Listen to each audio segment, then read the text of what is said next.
Oke.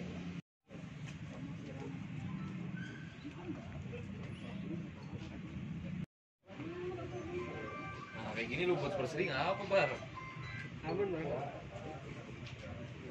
Itu tes. Nah, ini tuh deh, adanya di sini. Jelaskan ini tempat semprotnya. Nanti atau Kapolres. Tempat semprotnya. Memang. Nah, pakaian Ini yang bagian korban. korban. Kerudung. Ini pelaku. Pulang aja korban. Oh iya. Kalau pulang berjugem susah. Oh, anak kecil. Oh iya, nonton BF. Astagfirullahaladzim, saya udah nahan-nahan, Bang. Forever, Pak. Ya, ganti. Bener, Bang. Mau pakainya Pak. ya ke dia lah. Ya. Ya, lama-lama pakasat berat. Apa, Rum? Udah lamain aja. Oh, dapat pahala ini. Ungkap kejahatan itu.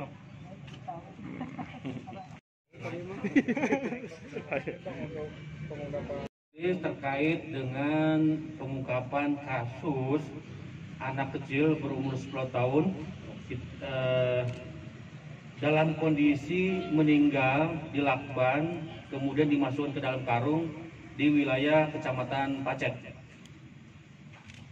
Kita berdasarkan keterangan saksi mengatakan korban ini pergi untuk mengaji jam 17.30.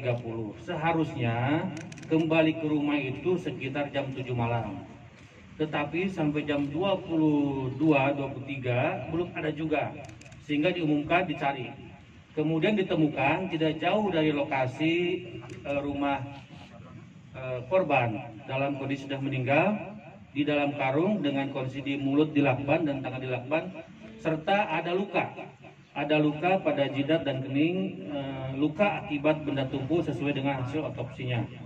Kemudian pada alat kelaminnya juga ditemukan ada sperma. Dari sana kita melakukan olah TKP, bukan ada pelaku yang melakukan ini di sekitar tempat tersebut. Dari sana kita berhasil mengungkap ternyata pelakunya juga masih tetangganya dan anaknya kategori masih di bawah umur. Sebagaimana Undang-Undang Perlindungan Anak dikategorikan masih anak.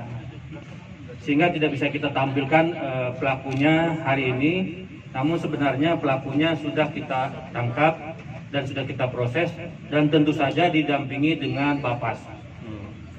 Adapun motivasi mengapa pelaku menghabisi nyawa korban adalah karena pelaku sering melihat video porno.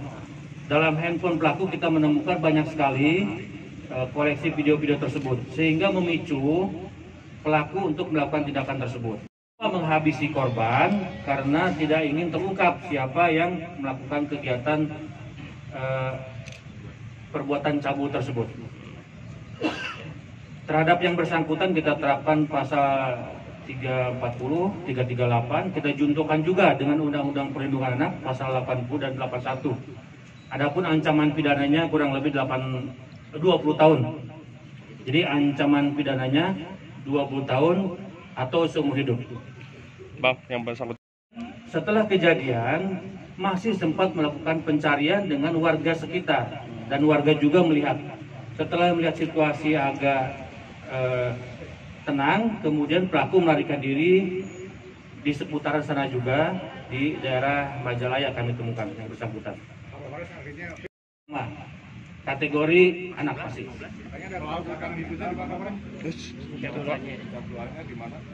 Tidak jauh dari rumah korban. Tadi saya lihat kan itu ada semacam bangunan gubuk begitu. Apakah ditutup dulu sebelum melakukan tindakan cabul? Pada saat kejadian itu, saat korban pulang mengaji mau ke arah rumahnya, itu melewati rumah pelaku. Kemudian pelaku membekap, kemudian membawa ke ruangan ini, ke gubuk ini. Di gubuk ini dilakukan. Bang. Karena di tangan pelaku ada bekas cakaran. Bang, kalau lakban itu Kemudian kain lap warna hitam itu disiapkan. Makanya kami menerapkan pasal pembunuhan berencana juga. artinya ada Pasti kenal karena tetanggaan sehingga merencanakan itu. Oleh karena itu kami terapkan pasal pembunuhan berencana juga Undang-Undang Perlindungan Anak. Kondisi kosong, jadi orang tuanya sedang tidak ada. Kepada orang tua. Berdasarkan kasus tersebut, kami menghimbau kepada keluarga yang memiliki anak untuk suatu kegiatan pada sore sampai menjelang malam hari. Ini waktu yang cukup rawan, tolong diperhatikan dengan sebaik-baiknya. Termasuk kepada orang tua juga agar lebih memperhatikan anaknya saat menggunakan handphone atau media sosial. Ini cukup memicu menjadi pemicu suatu perbuatan tindak pidana.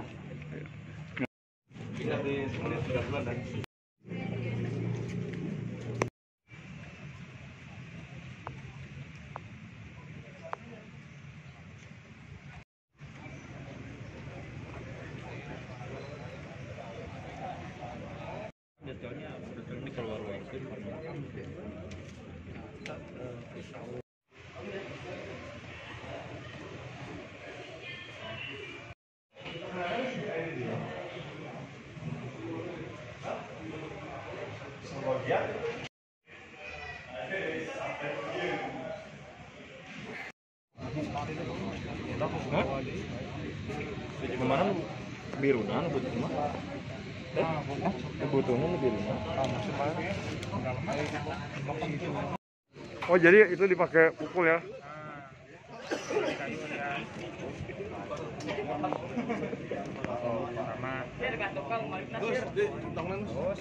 Kantongnya nih babi. Karung pakai tutup. Dimasukin itu. Ya, siap. Lokasinya di sini. Lokasi apa itu, Bang?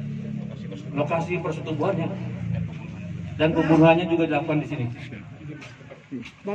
Ditemukan sperma. Kemudian hari ini kami sudah melakukan pengambilan tes DNA untuk dicocokkan dengan sperma yang ditemukan pada korban. Tetapi berdasarkan keterangan pelaku memang mengakui melakukan perbuatan tersebut dan juga menghabisi nyawa korban dengan memukul menggunakan kayu yang ada di lokasi untuk menghilangkan jejak bahwa dialah sebagai pelakunya. Ya, berdasarkan pengakuan yang bersangkutan melakukan sendirian.